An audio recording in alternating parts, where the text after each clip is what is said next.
Welcome to Brass Tacks. Today is 11th of September and we are going to do an analysis of the US invasion and occupation of Afghanistan. The Americans have just recently pulled out of the peace talks with Taliban. But before we go into the consequences of that, let's see what the Americans have achieved in the last 18 years of this catastrophic blunder of their foreign policy. Almost $1 trillion lost. This is the most, not just it's the longest, one of the most expensive wars in the US history as well. The casualties in the battlefield are maybe 5,000 or 6,000 American troops, but that is not exactly the real figure. The American casualties through PTSD, post-traumatic stress disorder, is staggeringly high. 23 veterans are committing suicide every day. Almost 8 to 9, 10,000 American veterans are killing themselves because of the stresses of the wars like Iraq and Afghanistan. And what have the Americans achieved? Yes, the military-industrial complex achieved a lot. As I say, the $1 trillion have been invested and spent. They have gone to the weapons manufacturers and bomb makers and private contractors. But what has the American people achieved? Obviously, absolutely nothing.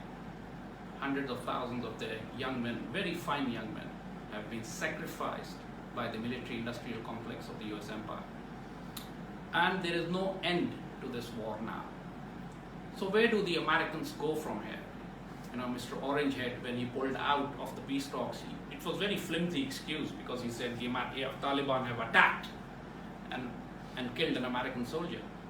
While all the time, when the last few years, when the negotiations were going on, of course they didn't start 6 months ago. The process has been going on for many years. The war has been going on in Afghanistan. Taliban have been attacking the Americans, and Americans in return have been attacking the Taliban. So this excuse is unsustainable, that just because of an attack, Americans are pulling out of the Afghan peace process. So where do the Americans go from here? Point is, they only have 3 options. They have seen it's been 18 years of war. They have not gone anywhere. Their war never had any termination strategy. They came for Al-Qaeda. Al-Qaeda has finished a long time ago. They came to topple the government of Mullah Omar. That government has been toppled, but now has come back with vengeance. And Taliban are running over district after district every week. And very soon we'll find them on the gates of Kabul. Exactly at the same place where they were in 1996, just before they took Kabul actually. So where do the Americans go from here? And what are the consequences and fallout for Pakistan and the region at large? See, the problem is that Americans have no choice here.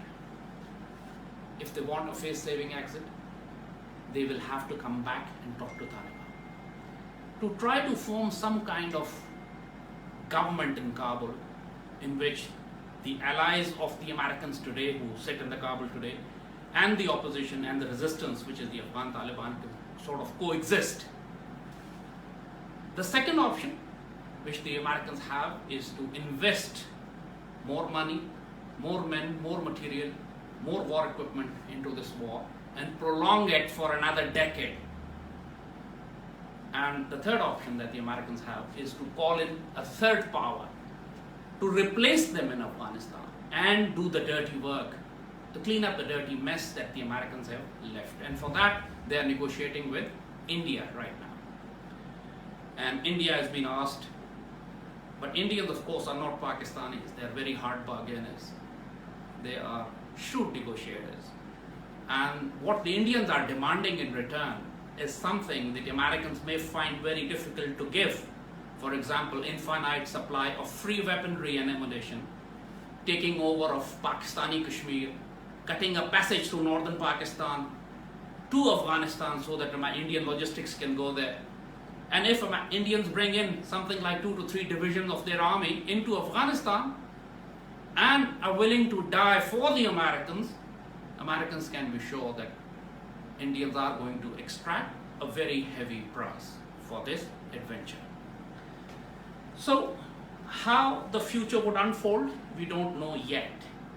But we definitely know one thing as far as Pakistan is concerned, that if the Indians come into Afghanistan, that will be a very fair opportunity that we turn Afghanistan into a hunting ground for the Indian invading forces.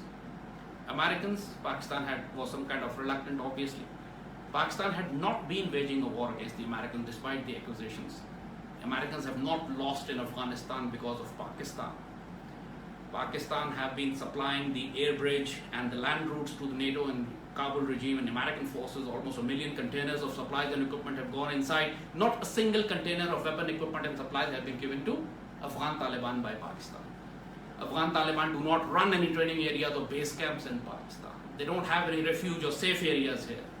This boogie of Haqqani network and Quetta Shura is all bogus fraud. You don't defeat a superpower because of an hypothetical consultation council living in Quetta or in Pakistani tribal areas.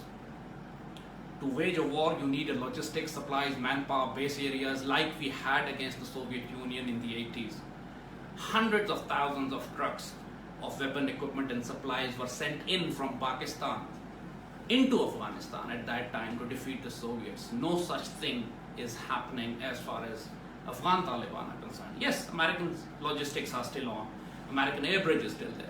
So if Pakistan has been supporting anyone, it is the Americans Pakistan have been supporting and the Kabul regime, not the Afghan Taliban. So this allegation is obviously ridiculously rubbish. And when Americans actually put an allegation on Pakistan that Pakistan is responsible for their defeat, we take it as an offense. So, as far as Pakistan is concerned, the cost that we have suffered because of our alliance with the Americans is indeed staggering. Much more than what the Americans have suffered. $120 billion in economic losses. The entire Pakistan was turned into a battlefield through terrorism.